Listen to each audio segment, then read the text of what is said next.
Ama, sa paglalakbay namin ngayon sa panahon ng Adbyento, muli namin sinisindihan ang kandila ng pag-asa at ang liwanag na nagdudulot ng kapayapaan. Maranasan nawa namin ang tunay na kapayapaang dulot niyang prinsipe ng kapayapaan. Kapayapaan ng sarili, kapayapaan ng pamilya at pamayanan, kapayapaan ng bansa at sanlibutan.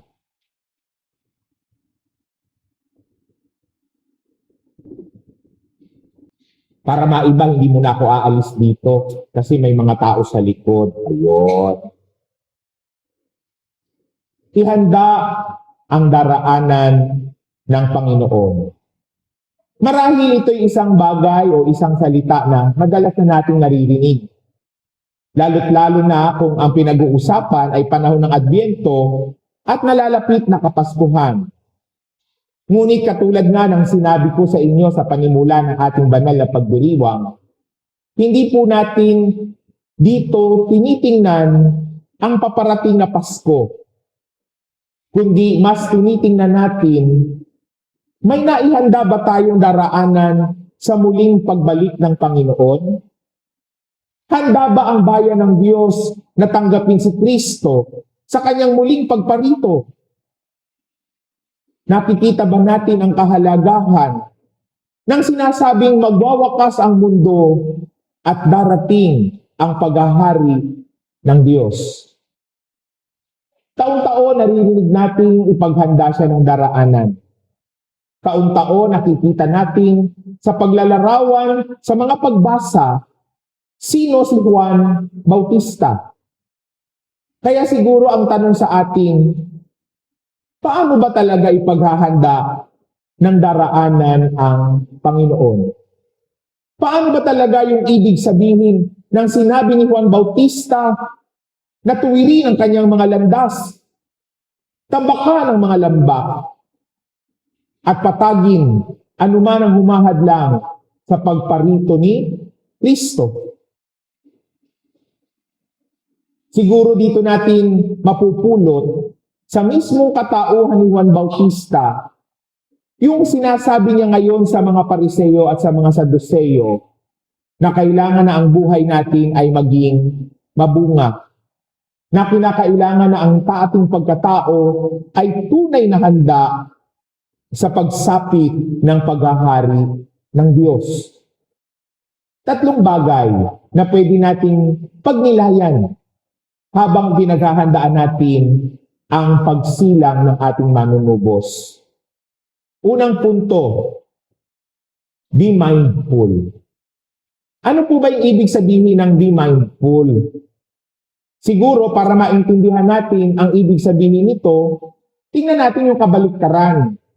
Kasi kung mayroong mindful, mayroong mindless. Anong pinagkaibahan nila? Ito po yan. Kapag nagkasala tayo, kadalasan anong sinasabi natin? Karugtong ng sorry na. Hindi I love you. Nako. Ano ang karugtong ng sorry? Kadalasan. Ay, magwo-walk out talaga ako. Ano ang karugtong ng sorry?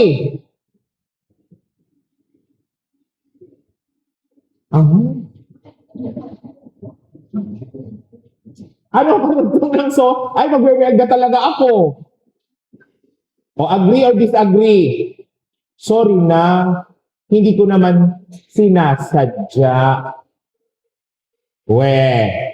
Di nga. Yun po ang unang manifestation ng pagiging mindless. Idudugtong, hindi ko naman sinasadya. Nadala lang ako ng bugso ng aking damdamin. Hindi ko totoo yun. O kaya naman, sorry na, minsan lang naman. Kaya tuloy pag may narinig akong dumadialog ng minsan, gusto ko siyang kantahan. Gaano kadalas ang minsan. Tama, mali. Yun po yun. Kasi pag tayo ay mindless, Hindi natin alam na kagagawa na tayo ng mali nang walang kamalayan. Hindi natin alam na nakakatapak na tayo ng kapwa na walang pagmalay.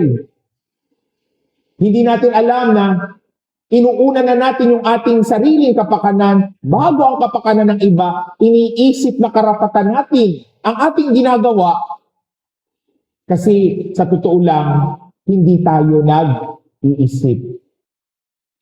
Minsan may magsasabi pa, hindi ko naisip eh. May sinagot na ako niyan. Hindi mo naisip o hindi mo inisip? Magkaiba po yun. Iba yung hindi naisip sa hindi nag-isip. Kaya di ba sabi ng isang kanta, mag-isip-isip, isa, dalawa, tatlo. Mag-isip-isip, isa, dalawa, tatlo. Mag-isip-isip, isa, dalawa, tatlo. Bakit? Kasi bago mo gawin ang isang bagay, pag-isipan mo. Bago mo gawin ang isang bagay, timbangin mo. Bago ka magbitaw ng salita, pag-isipan mo. Bakit? Kasi tandaan niyo po, mas matinding makasugat ang dila, sabi nga ng Old Testament, kaysa sa espada. Dahil ang espada at punyal, pag gumaling ang sugat, magaling na. Pero ang sugat na naidudulot ng matalim na dila, never na humihilom. Pag naalala ang salitang binitiwan, ang sugat ay parang nangyaring kahapon lamang. Tingnan niyo rin po ang mga kabataan natin ngayon. Puro biktima ng padalos-dalos. Puro biktima ng bugso ng damdamin. At doon na durugtong yung kasabihan, nasa huli ang pag-isisi. Pero kasi wala sanang pagsisisi kung ang mga salita at hakbang ay pinag-isipan. Kaya nga doon din tayo matitimbang sa ating pagtingin. Paano natin tinitingnan ang sitwasyon? At kung wala ka namang maigagawang mabuti sa iyong pagkilos, mas mabuting huwag ka na lang kumilos. Kung wala ka namang masasabing mabuti, mas mabuting itikom mo na lang ang iyong bibig. Tama? Mali. Kaya po yan ang lagi kong sinasabi, lalo na po nung panahon sumasakay pa ako ng Victory Liner. Huwag niyo akong pipiliting tumayo para lang masabing gentleman ako. Gentleman naman po talaga ako. Pero tanggap po rin po sa kalooban ko na malapad ako. Kasi po minsan sinubukan kong tumayo para ang paupo ng iba. Sinong nahirapan? Ako at yung konduktor. Bakit? Siyempre, tayo ako sa aisle. Tuwing lalapit sa akin yung konduktor, excuse me po, excuse me po, excuse me po. Kaya dahil alam kong malapad ako, hindi ko na ipinaglaban ang tumayo. Alam kong dapat ako umupo kasi mas makakatulong na iligpit ko itong malapad kong kaha. Mas madaling makakadaloy ang sumasakay at bumababa, pati ang konduktor doon sa gitna ng bus. Yun po yung punto na sinasabi ko, kung wala ka namang gagawing mabuti at makakatulong sa kapwa mo, manahimik ka na lang. Kaysa magkalat ka ng chismis sa pagpunta mo sa sari-sari store ni Aling Bebang, manahimik ka na lang sa loob ng bahay kung wala ka namang dalang magandang balita.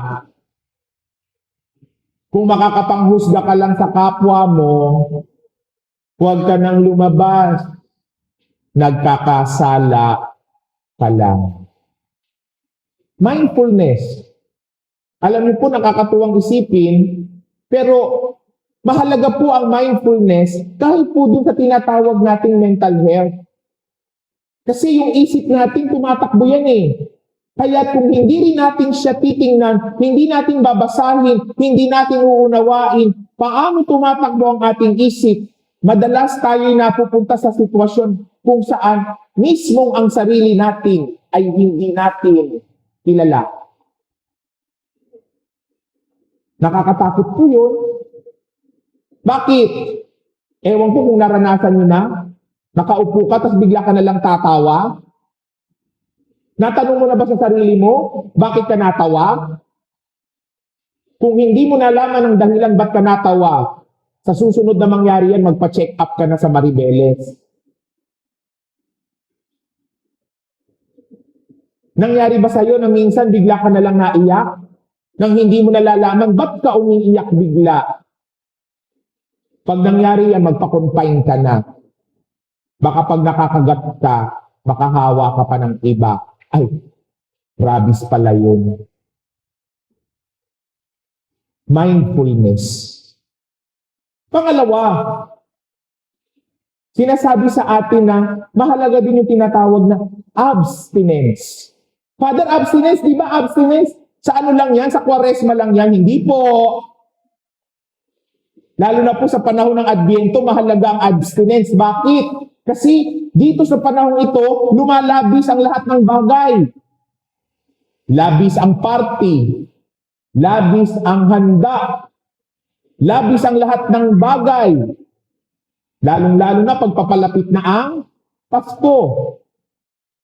Pero ang punto po ng abstinence ay hindi lang po tayo nagpipigil sa sarili sa pagkain. Ewan ko po kung nababasa na ninyo. Several times nakikita ko ngayon sa Facebook, sa mga posting. There are many ways that we can practice abstinence at hindi lamang po sa pagkain. Ano ba ang mga pwede nating pigilan sa sarili natin? Kung gastador ka at nagrereklamo kang wala kang ipon, abay, kung marami kang parcel na dumadating araw-araw, isipin mo, baka kailangan mong pigilan ang pagbubukas ng Shopee, Lazada at Temu. Abstinent sa paggastos. Dahil hindi ka lang makakaipon, baka magkaroon ka rin ng kakayahang tumulong sa iba. Nagrereklamo kang mahirap kitain ng pera, pero ang lakas mo namang gumastos. Abstain din pag may time. Bato-bato sa langit, ang tamaan mahulugan sana ng electric fan. Ay. Di po ba? Ano ba ang pwede natin i-abstain? Katulad ng sinabi natin sa mindfulness, kung alam mo wala ka namang sasabihin mabuti, at kung alam mo ang iyong emosyon sa oras na yon ay masidhi, huwag kang gagawa ng aksyon, huwag kang bibitaw ng salita na pagsisisihan mo bandang huli. Pag mainit ang ulo, huwag mo nang kausapin ng anak kasi baka ano ang mabitawan mong salita. Kaya po may tinatawag na magkulong sa kwarto kung ang iyong emosyon ay mataas. Kalma-kalma din pag may time. Abstinence sa emosyon ang tawag doon. Kasi minsan, kapag mataas ang emosyon, doon tayo nakagagawa ng mga bagay na pagsisisihan natin. Yung mga ibang couples dyan, sa sobrang pagmamahal sa kanilang jowa. Di ba? Hanggang ngayon, minsan pagsisisihan mo pa, ba't kaya ako nakipagtanan? Kasi sa sobrang sidhi ng damdamin, sumama kahit pinagbabawalan ni nanay. Alam niyo na, di ba? Kasi hindi marunong magpigil sa sarili. Ayun. And we can also abstain from people. Father, abstain from people? Oo. Kung alam mong masamang impluwensya yung kapitbahay mo, huwag ka masyadong dumadalaw sa bahay niya. Kung alam mo namang yung taong yun ang nagdadala sa iyo sa pagkakasala, minsan iwasan mo rin. Hindi naman po ibig sabihin nagpuputol ka ng ugnayan o nagpuputol ka ng dalas ng pagsasama ay nagiging masamang tao ka. May mga taong dapat iwasan kasi hindi siya nakabubuti sa kaluluwa mo. May mga taong dapat iwasan kasi toxic siya sa mental health mo. May mga taong dapat iwasan kasi alam mo wala naman siyang mabuting idudulot sa direksyon ng buhay mo. Hindi po tayo dito sumasali sa miscongeniality na lahat ng tao kaibigan mo. Lahat ng tao kakamayan mo. Hindi ka naman politiko eh. Eh kung ang politiko nga, pag namali ng kinamayan, nag-alcohol, pag wala nang nakakakita. Ang politiko nga, pag nakipaghalikan sa iyo, nakipag-embrace, maliligo ng agua oxinada pag may naamoy na hindi tama sa iyo. Ganon din tayo. Hindi lahat ng tao dapat kaibigan mo. Hindi lahat ng tao dapat lagi mong ka-goods. Pili-pili din ng kaibigan kasi yung iba sa kanila dadalhin ka sa masama. Pili-pili din ng kausap kasi yung iba hindi nakakatulong sa iyong mental health. Sinusuri ang kaibigan. Kaya kung papaano pinagpapayuhan ng anak mo, piliin mo ang kaklaseng pakikisamahan mo. Yun din ang payo ko sa inyo. Piliin mo ang kapitbahay at katrabahong pakikisamahan mo dahil hindi silang lahat ay makapagdudulot sa iyo ng mabuti. Abstain from certain people. Marami pong paraan ng pagpipigil. Maraming paraan ng pamimili. Kailangan mo lang matutong magsuri at magtimbang. At ano po yung panghuli? I cannot overemphasize the importance of prayer. Anong klaseng prayer? Father, nagdadasal naman ako araw-araw. Ang problema po kasi ng marami sa atin, nakafocus tayo sa prayer na nire-recite lang natin araw-araw. Ang sinasabi po nito is not just being prayerful at certain moments of the day, but rather be prayerful the whole day. Father, paano yun? Paano ako magiging madasalin sa buong araw? Marami pong paraan. Yung may rosaryo ka sa bulsa, yung may dala kang crucifix sa iyong bag, yung nagsusuot ka ng brown scapular, mga simpleng debosyon, pero alam mong sa araw-araw at sa oras-oras ay nagpapaalala sa iyo na nariyan lang ang Diyos. Sa araw-araw at oras-oras na nagsasabi sa iyo, hindi ka nilulubayan ng Diyos. Dahil po pati ang paghuhugas ng pinggan, paglalaban ng damit ng iyong mga anak, at kahit po ang pagluluto ng almusal at tanghalian, ay nagiging isang uri ng panalangin kung batid mong laging nariyan si Kristo. Tandaan po natin, ano ba ang tawag natin kay Kristo? Siya'y Emmanuel. At anong ibig sabihin ng Emmanuel? Emmanuel means He is always with us. At kung siya'y parating kasama natin, ang hamon sa atin sa panahon ito ng Adbyento, na ang ating maging araw-araw na buhay ay isang buhay ng pananalangin at ng bukas na kamalayan sa presensya ni Kristo. Ipaghanda ng daraanan ng Panginoon. Simpleng mensahe, pero kapag ito'y tunay nating pinakinggan, ay maaaring magbago sa ating pang-araw-araw na pamumuhay. Amen. Magsitayo